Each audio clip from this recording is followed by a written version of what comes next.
Fala traders, aqui é o Thiago Santos, eu estou aqui para mais um vídeo e hoje nós vamos estar mostrando a nossa operação da semana que eu escolhi, beleza? Se inscreva no canal, ative as notificações e bora pro vídeo. Aliás, vamos para a vinheta e depois em seguida vamos pro vídeo.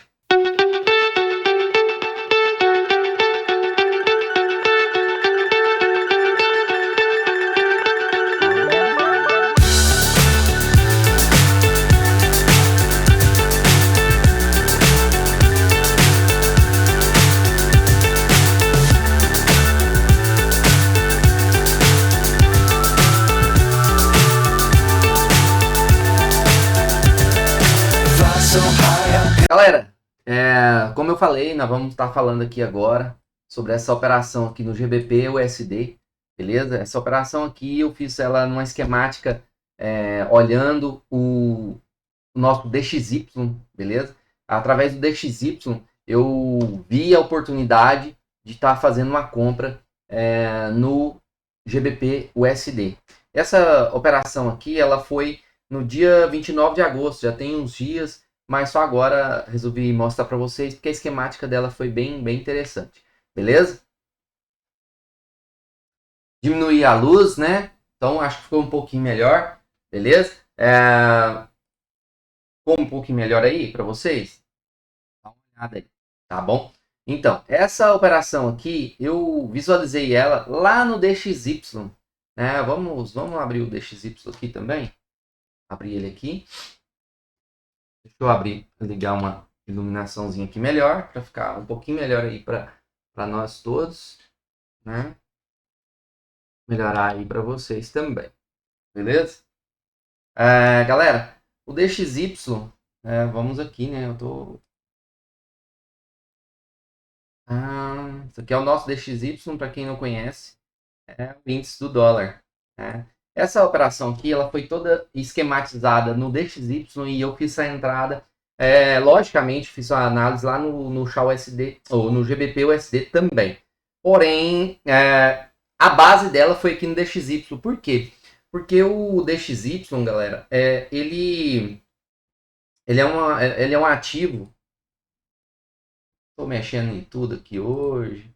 Ele é um ativo que é baseado em algumas paridades, inclusive o GBP está lá dentro, o euro está dentro, é uma cesta, a famosa cesta do dólar, certo? Então, assim, a maior parte dos ativos importantes está dentro deste XY e eles têm um peso, alguns positivos, outros negativos, né? Mas eles têm um peso em relação a isso. Então, se o DXY normalmente, quando ele cai, algum desses ativos que faz parte da cesta do dólar vai subir. Por exemplo, o EURUSD. O EURUSD ele anda exatamente ao contrário. Exatamente. Se aqui caiu, né? Lá no EURUSD, se a gente for lá subiu. Entendeu? Então, e o GBP-USD é mais ou menos isso também. Ele tem uma correlação negativa. O que é uma correlação negativa? Enquanto um está caindo, né? Um está caindo, no mesmo movimento o outro está subindo. Beleza? Então essa análise foi feita dentro do DXY. Beleza? É uma análise que está no gráfico de 1 hora.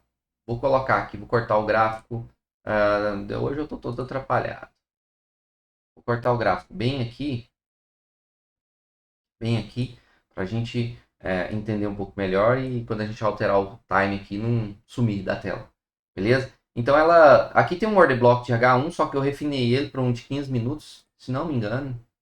Por que eu tô falando se não me engano? Porque passou-se uns dias, né, galera? Passou-se uns dias. Mas qual que foi a ideia? Chegou nesse topo aqui, vamos voltar lá 1 hora. Chegou nesse topo aqui. Essa aqui é uma esquemática que a gente já estava analisando e tudo mais. Teve essa região aqui, ó, de H1. Porém, eu entendi que ele poderia fazer uma queda para pegar os 50% dessa alta aqui, um time maior, certo? Um time maior. E aí eu vou pular para a próxima fase, que eu acho que é onde vocês querem que chegue, né?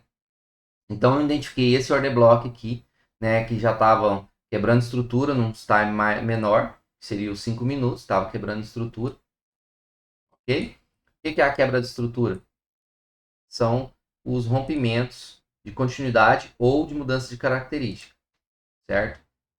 Por exemplo, aqui tem um fundo, aí aqui quebrou estrutura, ou seja, fez um choque, fez um boss, né? Tá aqui tudo marcadinho, bonitinho. Na hora que ele foi buscar a minha região de H1, ele deixou esse topo aqui e, consequentemente, ele deixou esse outro aqui. Isso para mim que virou uma indução, né? Um inducement. Então, eu no time menor, eu sabia que já estava quebrando a estrutura. Porém, eu não tinha feito essa entrada, porque a gente começou a analisar ela num dia, e quando foi no outro dia, já estava aqui assim. Falei, cara, eu tenho essas duas regiões aqui de 5 minutos, mas eu não vou levar em consideração. Por quê? Porque eu acredito nessa outra região mais em cima, e esse topo aqui pode ser uma indução, ou seja, aquela galera que trabalha suporte e resistência vai tomar um stop aqui, infelizmente falar isso, mas é verdade. Eles vão vender num topo teoricamente fraco, ou seja, está ali só para induzir a galera, vender, né? A vender e gerar liquidez para que os players vá lá, capture a liquidez e depois faça o movimento. Aí depois eles vão falar assim, ó, foi só me tirar e desceu. Foi só me tirar e desceu, beleza? Então, galera, essa esquemática aqui, ela é bem simples. Então vamos lá, de novo, na tela. Então eu já tinha visto que tinha quebrado, vinha quebrando estrutura, tinha deixado a indução, certo? E aí eu falei, cara, vou refinar isso aqui por 15 minutos. E fui por 15 minutos, porque eu gosto de analisar o 15 minutos também. É lógico que eu validei com volume, uma série de coisas. Isso aqui dentro do DXY. Aí o que eu fiz? Eu precisava encontrar o gráfico, eu não opero DXY, mas eu acompanho. E eu falei assim, cara, vou ver qual que está fazendo a esquemática idêntica. E aí, é lógico, contrária. E aí eu encontrei o GBP USD, tá? Eu encontrei o GBP USD, se a gente pôr aqui no 15 minutos, aliás, vou colocar numa hora, beleza? Vamos cortar o gráfico também, e a gente vai ver a mesma esquemática lá.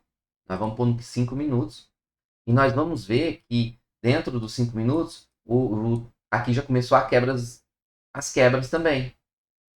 Aqui, ó, a gente tinha deixado até marcado. Quebrou o choquezinho, quebrou o boss. E aí eu falei, cara, e tem a indução. Tem uma liquidez aqui, ó. Falei, a região é essa. Se vir aqui, nós vamos entrar. E aí eu fiquei aguardando. Deixei a ordem posicionada, né? Deixei a ordem posicionada. Agora nós estamos já no DXY. E deixei acontecer. E vamos ver o que virou. Foi lá, capturou liquidez. Capturou essa liquidez aqui, a galera que entrou vendida aqui nesse ponto acabou de ser estopada, foi lá na minha região, quase daria o stopzinho aqui e já começou a descer. Detalhe, vamos para os 5 minutos aqui que eu gosto de mostrar isso aqui também. Detalhe, na hora que ele chegou lá no topo, ele estava subindo com agressões, beleza? Na hora que chegou no topo, a agressão diminuiu e aí depois ele confirmou um topo mais alto sem agressão compradora, beleza? Então isso aí para quem trabalha comigo sabe que é muito importante. Então, e o trade deixou rolar. Deixou rolar. Ele deu mais uma outra entrada, né? Poderia fazer uma nova entrada. E aqui deu o nosso alvo. Por que o nosso alvo aqui? Porque aqui, assim como eu estava vendendo aqui, era contra a tendência macro, entendeu? Então, por quê? Eu não poderia pensar que ia romper tudo aqui. Só ia simplesmente capturar essa liquidez aqui, ó. E aí foi o que aconteceu. E o mercado DXY estourou na alta. Voltou a subir, certo? Isso aqui eu passei tudo para a nossa galera da nossa mentoria. Se você não está na nossa mentoria hoje é uma mentoria de 1 ano, ou seja, você tem acompanhamento por 1 ano, salas de operações todos os dias por 1 ano, tudo incluído, beleza? Então é só nos chamar aí, chama nos comentários, vai no meu Instagram, beleza? Falar nisso, eu vou colocar meu Instagram aqui já. Beleza? Então o mercado ia acabar voltando, estourando na alta. E essa aqui foi a leitura no DXY. E no GBP? O GBP também, a macro dele é queda. Certo? A macro é queda. Já que você está operando contra a tendência, se você sabe operar e sabe os pontos que você pode operar, não tem problema nenhum, viu? Não tem problema nenhum. Só não vá fazer compras e vendas contra a tendência se você não tem experiência para fazer isso, tá bom? Aí aqui, ó, já estava quebrando estruturas, né? Tinha deixado a indução e eu deixei minha ordem, olha lá. Só capturou e trabalhou aí, ó. A hora que pegou isso aqui era 8 e pouco da manhã e foi pro alvo. Depois que foi pro alvo aqui, ó, deu quebra de estrutura aqui de novo, ó, Shock Boss na micro e deixou a indução e foi buscar um poizinho de 5 minutos. Se a gente colocar aqui, a gente encontra essa vendinha aqui, ó, na tendência da macro. Olha aqui, mesma coisa, quebra de estrutura, Shock Boss, deixando essa indução aqui, foi testar lá, ó, olha aqui, outro tradezinho. Só que esse trade aí poderia ser um trade muito maior, vou mostrar por quê. Mas foi só tocar na região, mesma leitura, falta de interesse de volume de compra lá. Aqui embaixo teve falta de interesse de venda dos vendidos. Se a gente colocar aí, a gente vai ver isso. Beleza? Galera, vou pausar aqui, colocar numa hora, e mostrar para vocês por que eu poderia ter largado a venda, mas estava a favor da tendência, mas a gente não sabe se ao certo. Olha aqui, depois que a gente fez essa venda aqui, essa compra e essa venda aqui, ele deu mais uma oportunidade e veio fazendo, mas ó, olha aqui o que aconteceu com o GBP. Beleza, galera? Então é isso. Esse aqui é um trade que eu queria mostrar para vocês. É um trade que foi de 8 para 1, risco de retorno de 8 para 1, stop de 214 pontos ou 21 pips, para quem gosta de falar pips aí. Né? O pessoal fica me enchendo o saco. Eu gosto de falar pontos, galera. É mais fácil do pessoal entender. Então eu dou aula e eu gosto muito. Ah, Thiago, mas é porque no Forex é pips. Você tem que ensinar o certo. Eu ensino certo. Porém, eu gosto de falar pontos porque fica mais fácil correlacionar. Quando você vai... Quanto que vale um ponto, quanto vale um pip, quanto... Certo? Fica mais fácil da pessoa correlacionar com a questão valor, dinheiro. O pessoal não quer saber de pontos, de pips, não. Eles querem saber de dinheiro. Tá bom? Então fica mais fácil de transicionar isso daí. Então, aqui foi um trade para 1.700 pontos. Aqui um outro trade para 1.500 pontos. Né? Aqui de 13 para 1, esse segundo trade. E só que olha lá onde é que foi o mercado. Foi só descendo, descendo, descendo. Né? Mas é um trade lindo, lindo, lindo que eu queria mostrar para vocês aí. Beleza, galera? Se inscreva no canal, ative as notificações. Beleza? E